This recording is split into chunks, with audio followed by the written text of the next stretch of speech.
All right, y'all, welcome back to the show. It's Antiwar Radio. I'm Scott Horton. And this book is so interesting. It's called War No More, The Antiwar Impulse in American Literature, 1861 through 1914. It's by Cynthia Wachtell. And, flipping to the back inside jacket here, she is Assistant Professor of American Literature and Director of the S. Daniel Abraham Honors Program at Yeshiva University in New York City. Welcome to the show. How are you? Very well, thank you. Very happy to have you here. What a great book this is. I admit I didn't quite finish it. I left off at the Mark Twain part. But so that's most of the way through. Very interesting stuff here. It's the period from the very beginning of the Civil War through, I guess, really the eve of World War I. And it's interesting that you focus on that time period, as it's kind of hard to ignore immediately in there. And as you, detail and analyze it and explain it, you really have in this era, particularly starting with the Civil War, this major conflict in literary style at the time, and the era of the Romantics and the poets and all this, meeting mechanized warfare and the dawn of the Industrial Revolution, and it really was the Civil War, as you explain, where all these new kinds of rifles and new kinds of shipping and everything else were just really revolutionizing war, while at the same time the literary convention was still stuck back from an earlier era. Exactly. That's a really good synopsis. So, I guess I'd like to let you get in a word edgewise about Julia Ward Howe, because I didn't realize the story of her great redemption. But then I want to ask you about Sir Walter Scott and his influence on the minds of the American people in the lead up to the Civil War. Sure. So should I start with Julia Ward Howe then? Please do. So what I'm looking at in the book, as you indicated, is this early generation of American anti-war writers, this generation of writers who were questioning the morality and meaning of war and the methods of war in the late 19th century through the early 20th century. And Julia Ward Howe initially is on the scene as the author of the Battle Hymn of the Republic. And I am an atrocious singer, but I will sing the first line so your audience can recognize it. It goes, "Mine eyes have seen the glory of the coming of the Lord." So if they can make that out, that's a poem that she wrote in the early years of the Civil War, which became the most popular poem and song in the North. It became the anthem of the North, and it's a poem which invokes God as a player on the northern side. It indicates that God will be supporting the northern cause, that he'll be marching, as it were, by the side of the northern soldiers. And it presents the Civil War as a very righteous war, a religious war, a God-blessed war, if you will. And really, I know this from my own life. I think the dawn of the War on Terror, it was sung from time to time anyway. I wonder, has that really stuck throughout the World Wars and the Cold War? Was that, continually invoked, or say the Spanish-American War? Certainly the notion that we are fighting righteous wars has stuck through the centuries. But that particular poem, because, of course, when you sing that first stanza, everybody knows exactly what you're talking about. Everybody's heard that a million times, right? So, that's really interesting. I hadn't heard it sung in the context of our present wars, but obviously we all still know it, so it's still sung and it's still invoked, and certainly the concept that we're fighting religious wars continues. But what you asked me about was her change of heart, and what's really interesting about Julia Ward Howe is that she wrote that poem, that song, in the early 1960s during the Civil War, and then in 1870, she drafted a very unusual manifesto, and this manifesto was titled An Appeal to Womanhood Throughout the World. And in this appeal, she called upon women the world over to arise and to join together in protesting war and in demanding universal disarmament. And whereas in the poem, the Civil War poem, she had talked about God's terrible swift sword, which was going to help the Northerners win the war, in this appeal that she wrote in 1870, she wrote, "The sword of murder is not the balance of justice." And she proclaimed, "Blood does not wipe out dishonor. nor violence indicate possession. So in other words, within 8 years of writing the Battle Hymn of the Republic, she'd had a complete change of heart and was advocating universal disarmament and calling upon women the world over to join together for a day to protest war. This is pretty stunning, and it was extremely unusual in her day because women generally did not speak out against war. And she wanted women to play this role, and she suggested that women leave their homes for a day to advocate for peace. And she wrote, "Let them meet first as women to bewail and commemorate the dead. Let them solemnly take counsel with each other as to the means whereby the great human family can live in peace." And this is actually the origins of modern Mother's Day. Yet in Howe's own day, she really couldn't find any followers. She suggested that women step forward from their homes to advocate for peace, but it wasn't something that women were willing to do. And actually, in her memoir, she reflected upon this. And in her autobiography, which came out right before the turn of the century, she wrote, "The ladies who spoke in public in those days mostly confined their labors to the advocacy of women's suffrage, and were not much interested in my scheme of a worldwide protest of women against the cruelties of war." So she's really interesting, both because she had this profound change of heart from suggesting that war was righteous to claiming that it was not acceptable in any instances and it was violent and it didn't resolve problems. And it was also interesting because she was playing a role which, as a pacifist, which women were not playing in that era. Okay, now, I guess we could develop that a bit further, but in the interest of time, I want to skip to Sir Walter Scott, who wasn't even an American, but this is part of the story where it reminds me of community college and what I understood from American lit class then, or, it's really American history through the eyes of what was being written at the time. You really can have a very small group of writers in the 19th century really hold major sway over the minds of the American people and what's important to them in the way that TV news kind of carries us now. I don't think there's really writers that are analogous to in our current era. They really were very powerful. And this guy, Sir Walter Scott, you say, kind of was the seed of uncounted imitators. This was the dominant sort of popular fiction writing in the era preceding the Civil War in both the North and the South. Right, and I think you point to something really important in your lead in there, which is this was an era before radio, before telephones, before movies, before Twitter, before email, before YouTube. So literature played an extremely important role in shaping the public's ideas about many things, but also in particular in shaping the public's opinion about war.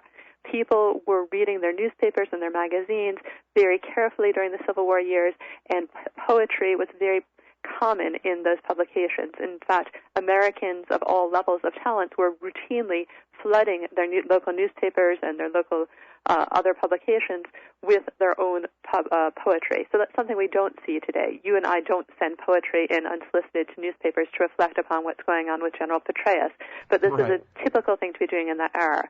And Sir Walter Scott, who was Scottish and had written in the decades before the Civil War, and in fact was long dead by the time of the Civil War, had played a tremendous role in shaping Americans' literary tastes. And he had written a series of romances, novels, which focused upon chivalry and knightliness and heroism and valor and honor. And so when Americans came to write about the Civil War, they were building upon that legacy. He had been immensely popular in America. He'd been perhaps the single most popular author of the early 19th century, and as you noted, had many, many, many imitators. So when people started writing about the Civil War, they wrote about the war in this very romanticized, sentimentalized, sanitized way, as if knights were still battling with swords on the battlefields, when in fact it wasn't the case. Mm-hmm. All right, so sorry we have to leave it there to take this short break. We'll be back, everybody, with Cynthia Wachtell to talk about War No More, the Antiwar Impulse in American Literature, 1861 through 1914, after this. All right, y'all, welcome back to the show. It's Anti-War Radio. I'm Scott Horton. The book is War No More, and the guest is Cynthia. I realized during the commercial break I forgot to ask you how to pronounce your last name correctly. Pardon me. It's okay. It's Wachtell. Wachtell. Did I say it right that time? Mm-hmm. Perfect. Okay. Good deal. Okay, and she wrote this book, War No More, The Antiwar Impulse in American Literature, 1861 through 1914, and the music and the commercial messages interrupted us there, but you were right about a point about romanticism in literature versus the realities of warfare. Mm-hmm. So what I try to make clear in my book is that there are a number of writers who, during the Civil War, were questioning this conventional notion of the war, which drew upon the legacy of Sir Walter Scott. So I look at the published and private writings of people like Herman Melville and Walt Whitman and Nathaniel Hawthorne, these writers who we've been taught to regard very highly.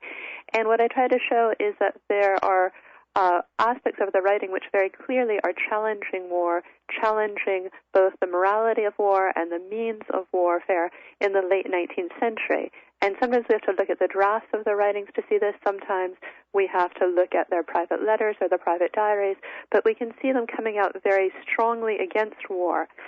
For example, Walt Whitman visited the battlefield of Fredericksburg in late 1862, and when he arrived there, he saw the black and bloated bodies of the men who had died there, of the Northerners who had died there.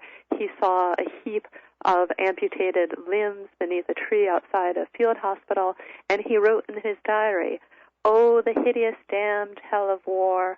Were the preachers preaching of hell?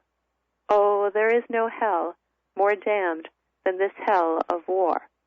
So that's Walt Whitman, but it's a side of Walt Whitman which we're not particularly familiar with because he didn't allow these lines to enter into his published poetry, into the volume that he published after the war. He published a collection called Drum Taps in 1865. Herman Melville published another collection of poetry called Battle Pieces in 1866. Neither of their collections were particularly popular, but if we look carefully at their writings, again, both within these collections and their private drafts and private letters and private diaries, we see them questioning the popular representation of war, offering a much more graphic, much more disturbing, much more bleak vision of warfare during the Civil War years.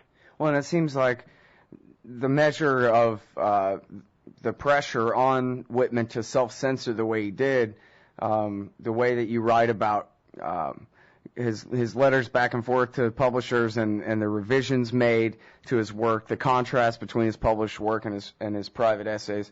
Either he was a terrible coward or there was just no demand whatsoever for the reality of the Civil War. People wanted to hear, everybody got a single bullet to the chest and died without blood, like the 1950s spaghetti westerns or whatever, right? Mm-hmm. That's a wonderful way of describing it. Exactly. Everyone wanted to believe that the war was righteous, that the men, whether they're their fathers, their brothers, their sons, their loved ones, who were fighting in the war were fighting what would be called good deaths, deaths with a tidy bullet to the breast, in which their comrades attended to them, buried them, wept over them, made sure that they were interred in tidy graves on a tidy battlefield or in a tidy graveyard. No one wanted to confront the reality of war in which sometimes battlefields took flame, so men might be burned to death if they were trapped or wounded, or corpses might be burned, or men might be left unburied, or men might suffer agonizing deaths, might suffer lonely deaths. These were truths which people didn't want to confront. They wanted to believe in the perfect war, even if the Civil War wasn't so perfect. And their poets and other writers obliged them in offering them this very romanticized version of war. So there was no literary market whatsoever for authors who were challenging this norm. So we can see Walt Whitman, Herman Melville, and others trying to deal with their own conflict of convictions, with their own desire to support the Union, but their own moral doubts about war. And we see expressed in their lines of poetry, whether published or unpublished, a version of war which doesn't correspond with this very sanitized, very tidy, very uplifting tradition which was being published in the popular works of the day. Mm-hmm. Well, I wonder what's our problem now. It sure as hell in romanticism, but nobody cares about the wars ongoing in this country. And I would actually draw a parallel, if you would. We don't have poetry, as I noted, in our newspaper today, but one way that we can see sort of a similar blindness to war, I think, is if we look at the way that the war dead are represented or not represented in photography. There's been a really big absence of photos of our current war dead.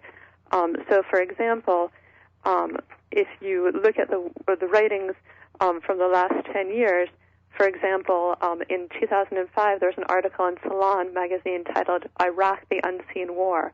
And the author of that article pointed out that at that point 1,868 troops had been killed, but there are almost no photographs of them. Right. Well, and if you remember, too, there was I think a young Marine shot in Afghanistan, and was it Reuters or AP published one still photograph of it, and there was a major uproar that they would show us even one picture of one dying American soldier. You're exactly right. So I can quote the Encyclopedia of War Journalism, which wrote, in 2009, U.S. military command banned journalists who were embedded with forces in eastern Afghanistan from videotaping or photographing soldiers killed in action. And this was a considered response to the release of that photograph of Lance Corporal Bernard, who had been fatally shot and was at the center of a story called Death of a Marine. Similarly, the Pentagon had a ban for 18 years on taking photographs of the bodies of American soldiers being repatriated at Dover Air Base. So again, I feel that we have this sort of parallel events taking place, whereas the Civil War generation didn't want to be confronted with the realities of death through their poetry. I feel we don't want to be confronted with the realities of death through our photography. Why is it that it's so threatening even to see the casket, the flag-covered casket of a soldier being returned to America through Dover Air Base? Why was that banned for 18 years? So I think, there's a similar unwillingness on the part of Americans to deal with the reality of war death. And I think we need to think about what are the implications of living in a country that is at war, in which we do not routinely see these images of the battles of our battle dead. Mm-hmm.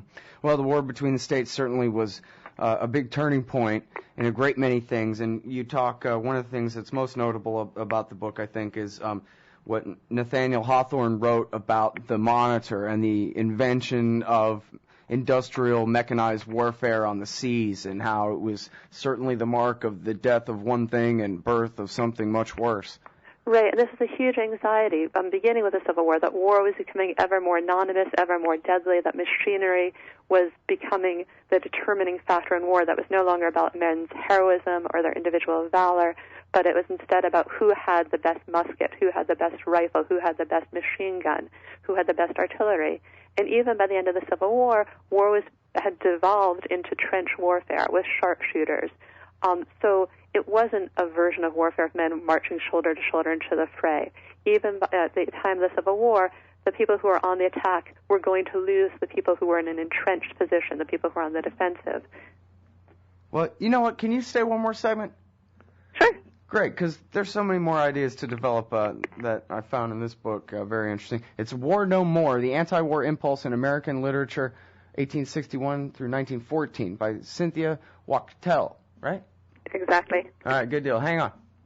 Anti-War Radio. All right, y'all, welcome back to the show. It's Anti-War Radio. Talking with Cynthia Wachtell, author of War No More, The Anti-War Impulse in American Literature, 1861 through 1914. And right before the break, Cynthia, you were talking about the invention of newer and better rifles and artillery, etc., changing the dynamic of war on the ground, although, of course, the generals were the last ones to figure that out as they, marched human flesh straight toward sheets of incoming lead and massive, horrific hell-on-earth type casualties and some horrible battles in the Civil War. But now, what I wonder is, because you really make it clear in the book that certainly, there were these small exceptions, but in the general view, at least in the North, and I guess in the South too, this romantic era of American literature held throughout the war and through all the portrayals of the war, particularly in the poetry, et cetera, like that. But I wonder whether it was the war itself that killed that romantic era and ushered in the age of realism, or was it something else? That's a wonderful question. Certainly, realistic literature becomes much more popular in the decades after the war, so romanticism gives way to realism. It doesn't disappear, but realism becomes acceptable.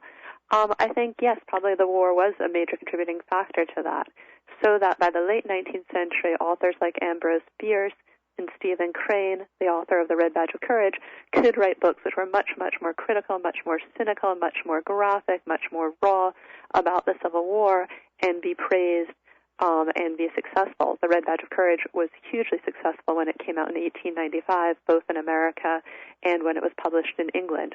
So clearly there's a huge shift that took place in that era, which no doubt was informed by the Civil War, among other things. Yeah. Well, but as you say, though, it sure took a while, right? 1895 is 30 years later. What was being written in the meantime? Nothing about the war? Is sort of like Vietnam. Let's just all pretend that never happened, or what? Yeah, it's a wonderful question.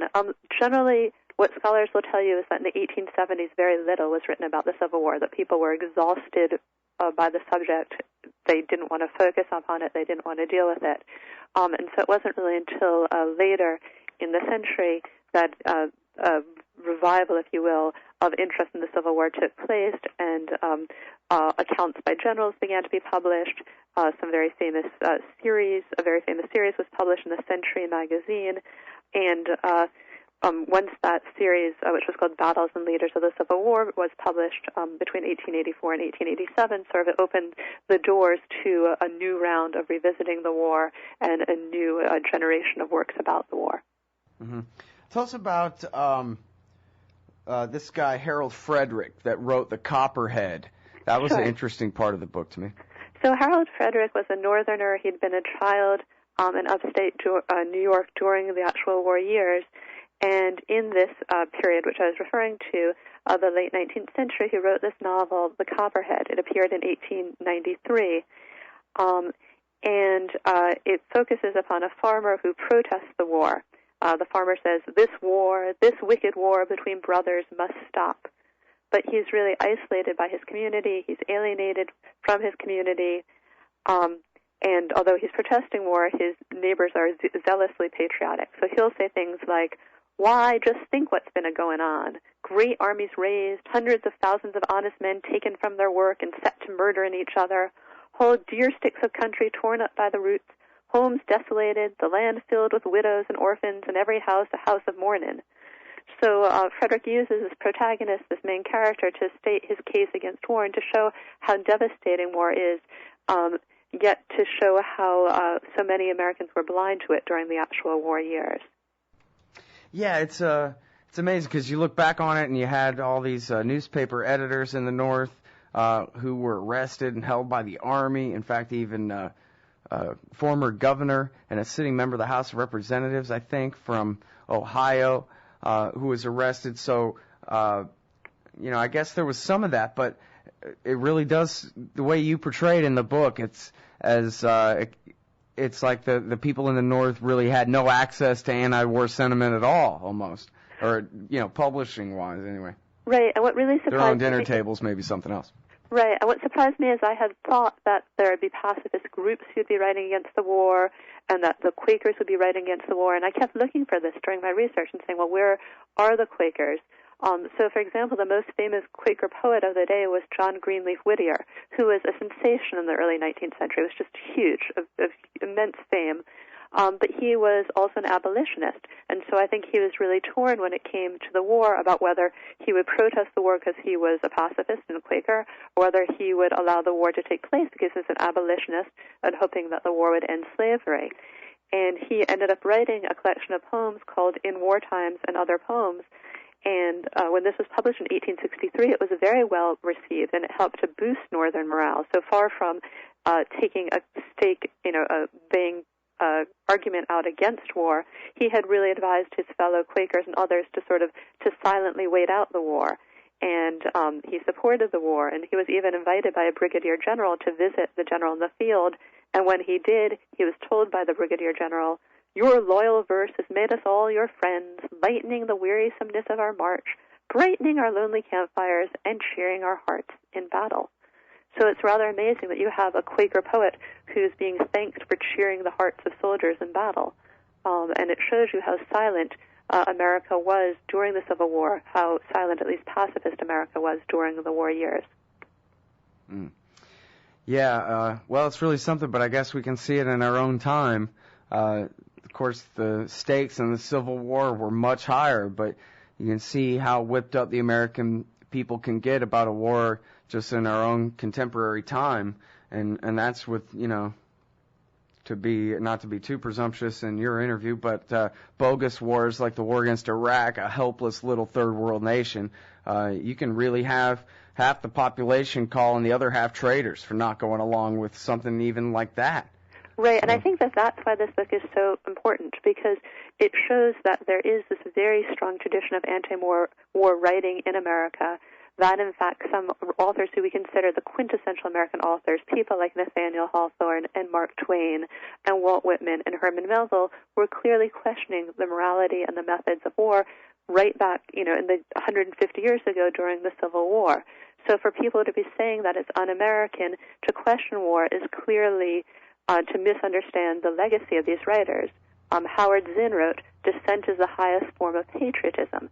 So I think we need to recognize that American anti-war writing dates back far earlier than we think. It's not simply something which evolved after World War I, after the devastation of World War I, but it's there, in this war which is, we look back to as sort of being the biggest American war, a war in which 620,000 Americans died, the last war to be fought on our own ground. And I think that's really important, and I think that the protesters today need to embrace that legacy and to say we're actually engaging in a very, very American tradition of war protest, and we are not the people who are un-American in this scenario. Yeah, absolutely. Well, and speaking of Mark Twain, I thought I knew a lot about him, but I'm kind of ashamed to measure my ignorance. I didn't realize that he had killed a man who turned out not to be a Northern soldier at the beginning of the Civil War. Right. So I think you're not alone, that many people don't know that Mark Twain actually fought in the Civil War. And that's because he did so in a sort of unofficial capacity during the opening weeks of the war. He and a group of friends joined together fighting for the Confederacy in Missouri, which is where Mark Twain was from. And later, for that series that I mentioned, the Century series about battles and generals of the Civil War, Mark Twain would contribute a piece. So about 20 years after the fact, in 1885, he wrote this piece recalling what he did during these early weeks of the Civil War. And he writes the piece in sort of a comic vein. And he says, they were so scared they would run anytime there was danger nearby. But then he recounts what happened one dimly lit night, and that's a night that he and his friends mistakenly killed a man believing he was a Northern soldier. Yeah, and certainly changed his life ever after that. I'm sorry we're all out of time, but I thank you very much for your time, Cynthia. Thank you. Thank you very much. And if anyone wants to know more about the book, there's a website, www.warnomorethebook.com. Okay, great. Thanks so much. Okay, thank you. Bye. Everybody, that's Cynthia Wachtell, War No More, the Antiwar Impulse in American Literature, 1861 through 1914. She is, again, Assistant Professor of American Literature and Director of the S. Daniel Abrams Honors Program at Yeshiva University in New York City.